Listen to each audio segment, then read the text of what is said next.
श्री शिवाय नमस्तुभयम। दोस्तों, आप सभी लोग जानते हैं कि 16 अगस्त 2024 के दिन यहां पर सावन महीने का शुक्रवार पुत्रदा एकादशी पड़ रही है।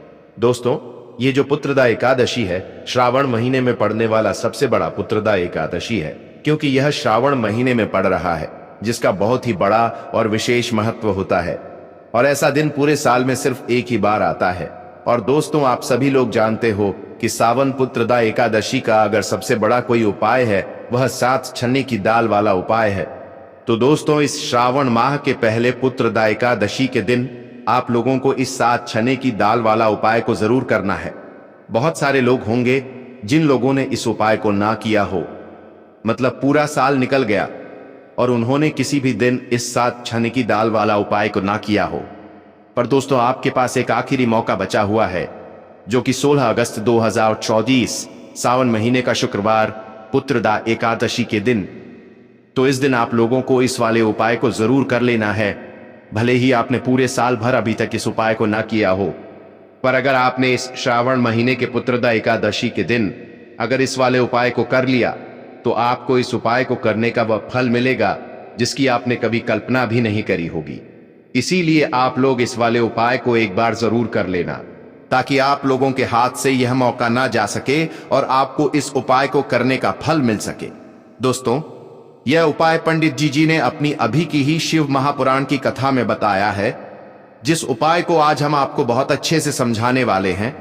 इस वीडियो को देखने के बाद इस उपाय को समझने के लिए आपको कोई और वीडियो को देखने की जरूरत नहीं पड़ेगी। तो चलिए दोस्तों, उपाय को शुरू करते हैं। देखिए, यह श्रावण महीने के शुक्रवार पुत्रदा एकादशी के दिन यह इतना खास होता है, इतना महत्वपूर्ण होता है। देखा है, कभी कभी बड़े बड़े पूजा पाठ अनुष्ठान से जो मनोकामना पूर्ण नहीं होते, वह श्रावण महीने के दिन एक छोटे से उपाय करने से ही आपकी मनोकामना पूर्ण हो जाती है। और बहुत सारे लोगों ने इस उपाय को किया भी है और उनको इस उपाय को करने का फल भी जरूर मिला है। अगर आप लोग भी इस उपाय को करना चाहते हैं तो आप इस उपाय को पहले अच्छे से समझ लेना, सुन लेना, उसके बाद करना। आपको इस उपाय का फल जरूर मिलेगा। और इस उपाय को कर लेने से आपके घर में चाहे किसी भी प्रकार की दुख और समस्या क्यों ना चल रही हो, आपको उसका कारण भी नहीं पता है कि भाई ये समस्या किस कारण से चल रही है। उसका कुछ भी कारण हो सकता है, जैसे पी दोष हो सकता है या किसी भी तरह का मंगल दोष भी हो सकता है। तो इस दिन आप लोगों को 7 चने की दाल वाला उपाय कर लेना है। ये एक ऐसा उपाय है जिस उपाय को अगर किसी विशेष दिन पर किया जाए तो भाई उस विशेष दिन का जो है वह तो हमें मिलता ही मिलता है। पर हमने उस दिन पर इस उपाय को किया है तो हमें उससे भी बड़ा फल मिलता है, और फल बहुत जल्दी मिलता है, क्योंकि आप इस उपाय को बहुत ही बड़े और विशेष दिन पर कर रहे हो। तो चलिए अब उपाय के बारे में बात करते हैं, लेकिन उससे पहले आप लोगों को यह जानना आवश्यक है कि आखिर यह उपाय किस समय करना है, किसको करना है और कैसे करना है। तो चलिए हम आगे आपको वीडियो में एक एक करके बता देते हैं। लेकिन उससे पहले अगर आप लोग हमारे चैनल पर नए हैं तो हमारे चैनल को सब्सक्राइब कर लेना और इस वीडियो को लाइक करके कमेंट बॉक्स में श्री शिवाय नमस्तुभ्यम ओम नमः शिवाय जरूर टाइप कर देना। तो दोस्तों, इस 7 चने की एल वाला उपाय को हमें इस सावन पुत्रदा एकादशी के दिन कैसे करना है, किसको करना है, किस समय करना है और कहां पर करना है, ये सारे सवालों के जवाब आपको इस वीडियो में मिल जाएंगे। और जो ये वीडियो देखेगा भाई, उसको 7 चने की दाल वाला उपाय जरूर करना चाहिए, क्योंकि इस दिन 7 चने की दाल का भी बहुत ही बड़ा और विशेष महत्व होता है। और जब बात आ जाए 7 चने की दाल की, तो ये सोने पर सुहागा वाली बात हो जाती है और यह एक बहुत ही बड़ा उपाय हो जाता है इस श्रावण पुत्रदा एकादशी का। तो अब दोस्तों, इस 7 चने की दाल वाला उपाय को आखिर करना किसको है, सबसे पहले हम लोग वह बात जान लेते हैं। तो देखो, घर की जो बड़ी माताएं बहनें होती हैं, उन माताओं बहनों में से कोई भी एक बड़ी माता बहन इस वाले उपाय को कर सकती है। और दोस्तों, अगर आप चाहे तो अपने घर में से सभी सदस्यों को भी इस उपाय को करवा सकते हैं। अगर किसी व्यक्ति की खुद की कोई मनोकामना है, खुद की कोई दुख और परेशानी है जो कि वह अपने लिए ही करना चाहता है इस वाले उपाय को, तो वह खुद अपने लिए भी कर सकता है। बाकी अगर कोई घर में से ऐसा है जो कि अपने पूरे घर परिवार की सुख और शांति के लिए यह वाला उपाय करना चाहता है, तो भाई वह भी कर सकता है। उसमें भी कोई दिक्कत वाली बात नहीं है। कहने का मतलब यह है कि इस उपाय को हर एक सदस्य भी कर सकता है और पूरे घर परिवार के सदस्य के लिए घर की बड़ी माताओं बहनों में से कोई एक माँ माता बहन भी कर सकती है। माताएं बहनें अगर घर में उपस्थित ना हो या वह यह वाला उपाय ना कर पा रही हो तो फिर घर का कोई बड़ा सदस्य भी इस 7 चने की दाल वाला उपाय को कर सकता है, चाहे फिर वह पुरुष ही क्यों ना हो। उसमें कोई भी दिक्कत वाली बात नहीं है। 7 चने की दाल वाला उपाय को आखिर इस उपाय को हमें किस समय करना है? सुबह के समय करना है कि शाम के समय करना है? तो देखो, इस वाले उपाय को आप लोग सुबह के समय भी कर सकते हो और शाम के समय प्रदोष काल में भी कर सकते हो। अब अगर आप पूछो कि भाई सबसे उत्तम समय कौन सा रहेगा इस 7 चने की दाल वाला उपाय को करने का, तो हम आपसे बस यही कहेंगे कि इस उपाय को आप सुबह के समय करेंगे तो ज्यादा बेहतर होगा। बाकी अगर प्रदोष काल शाम के समय भी करेंगे तो भी अच्छा होगा, उसमें कोई भी दिक्कत वाली बात नहीं है। तो अब दोस्तों, जो अगली सबसे बड़ी और महत्वपूर्ण बात आती है वह यह आती है कि सुबह अगर हम उपाय को करेंगे तो हमें कितने बजे से लेकर कितने बजे तक के बीच में करना है, और शाम के समय प्रदोष काल में करेंगे तो हमें कितने बजे से लेकर कितने बजे के बीच में करना है। तो देखो, सुबह जितनी जल्दी हो सके आप उपाय को करने की कोशिश करना। बाकी अगर किसी कारणवश लेट भी हो जाओ, थोड़ी देर भी हो जाए, तो 10 या 12 बजे तक भी आप उपाय कर लेना, पर 12 बजे से ज्यादा देरी ना हो, ठीक है? इस बात का ध्यान रखना। उसके बाद में दोस्तों, अगर शाम के समय प्रदोष काल की बात करें, प्रदोष काल का जो समय है होता है वह शाम के 6 बजे से शुरू हो जाता है। मतलब शाम के 6 बजे से लेकर 7 बजे के बीच का जो समय होता है, ये समय प्रदोष काल का समय होता है। पर अभी जो मौसम चल रहा है, इस मौसम में जो है शाम बहुत देरी से होती है, तो आप इस उपाय को 7 या 8 बजे के बीच में भी कर सकते हो। मतलब शाम के 6 बजे से रात 8 बजे के बीच में आप कभी भी इस वाले उपाय को कर सकते हो, उसमें कोई भी दिक्कत वाली बात नहीं है। दोस्तों, हम सभी जानते हैं कि कल है शुक्रवार का दिन है, सावन पुत्रदा एकादशी है।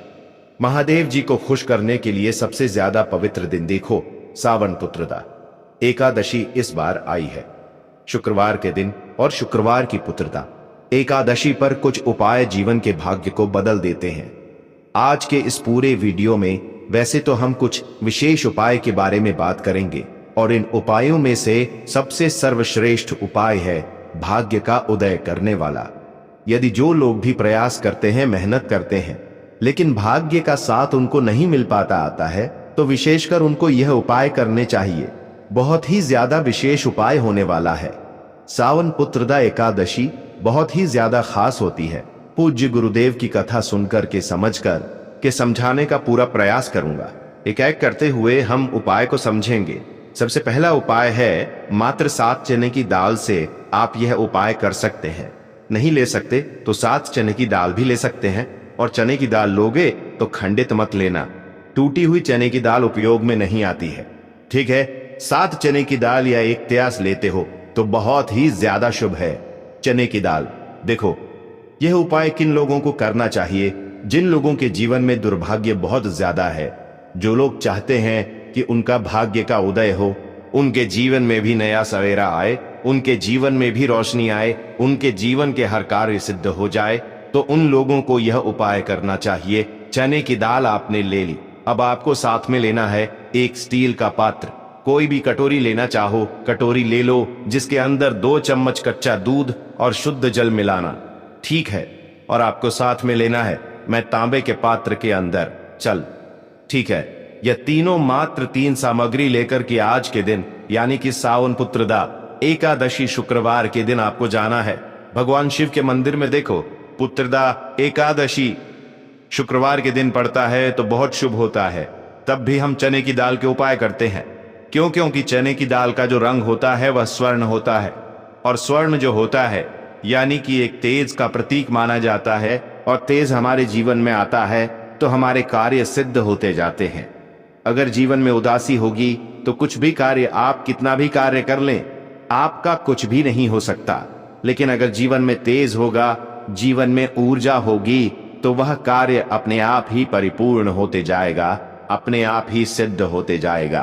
पुत्रदा एकादशी शुक्रवार के दिन पड़ता है, तब हम चने की दाल का उपयोग करते हैं।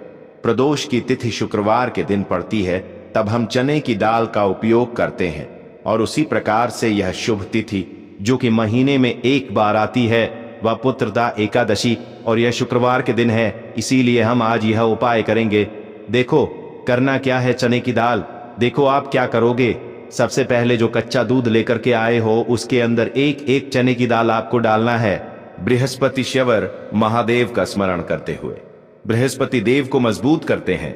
बृहस्पति देव जो होते हैं वह भाग्य का साथ देने वाले होते हैं, जीवन से दुर्भाग्य को दूर करने वाले, जिनकी किस्मत नहीं च भक्ति न उनको गुरु ग्रह को मजबूत करना होता है। और गुरु ग्रह भगवान शिव की पूजा में रहते हैं, यानी कि शिवलिंग के आसपास रहते हैं शिव जी की पूजा के लिए। देखिए एक चने की दाल आपको कच्चे दूध वाले पात्र में आपको डाल देनी है, आगे आपको बाद में।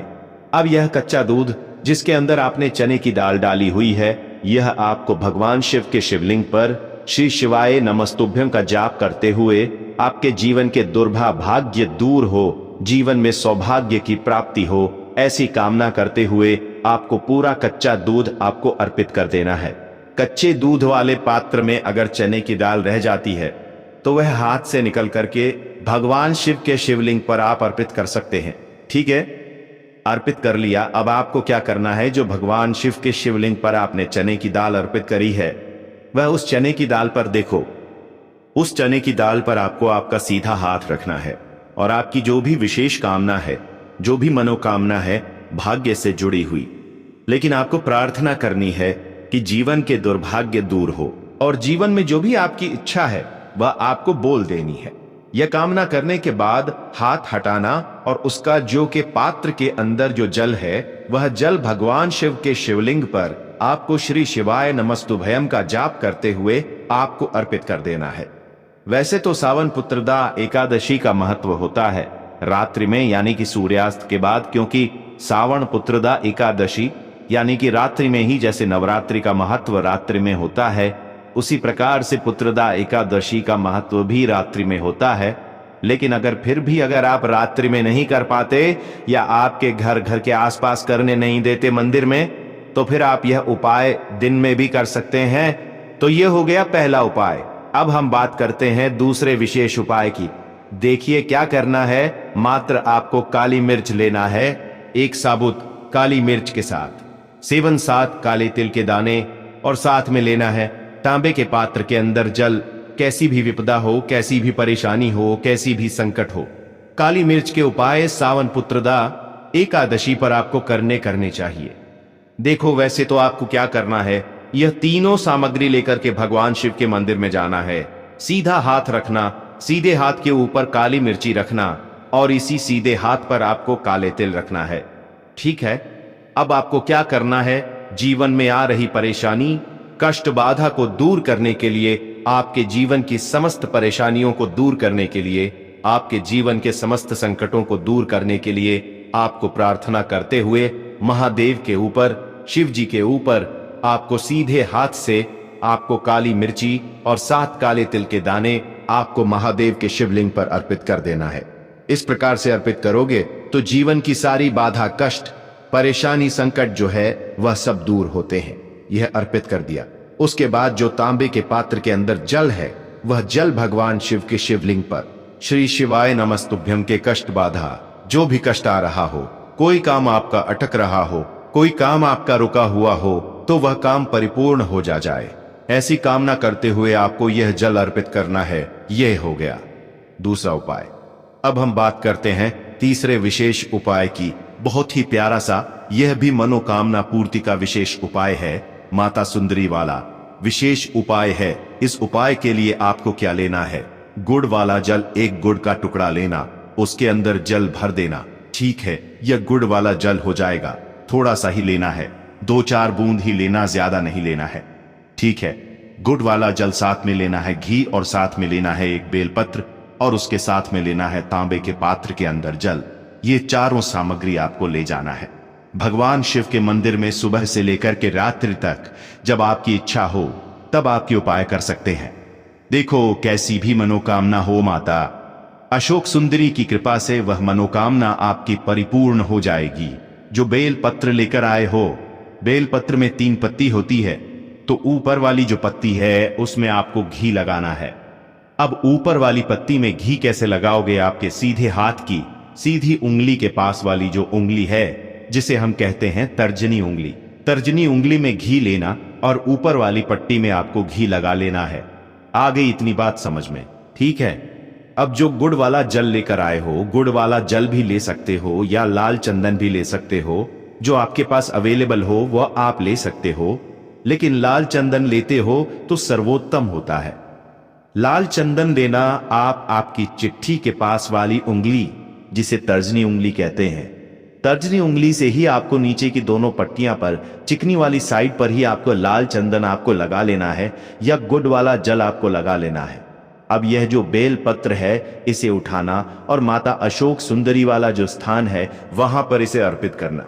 आपकी जो भी मनोकामना है वह बोल करके, अब यहां पर देखो माता अशोक सुंदरी वाले स्थान पर बेलपत्र कैसे अर्पित करना है। डंडी का हिस्सा महादेव की तरफ होना चाहिए। इस उपाय में यही विशेषता है। देखो, डंडी का हिस्सा शिवजी तरफ होना चाहिए और पत्ती का हिस्सा जलाधारी की तरफ होना चाहिए। इस प्रकार से आपको बेलपत्र अर्पित करना है और जो अंत में तांबे के पात्र के अंदर जो जल लेकर क्या है, थोड़ा सा जल पत्नी पर, जो पति आपने बेलपत्र अर्पित करना माता वाले स्थान पर, उस पर थोड़ा सा जल अर्पित करना और बाकी शेष जल भगवान शिव के शिवलिंग पर अर्पित करना। जो भी विशेष मनोकामना होगी इस सावन पुत्रदा एकादशी पर आपको महादेव से कह देना है। निश्चित तौर पर आपकी मनोकामना परिपूर्ण होगी। तो दोस्तों, यह थे पूज्य गुरुजी द्वारा बताए गए कुछ बहुत ही खास उपाय। अगर आपको जानकारी अच्छी लगी हो तो वीडियो लाइक करिएगा। मिलते हैं फिर एक नए वीडियो के साथ। श्री शिवाय नमस्तुभयम। ओम नमः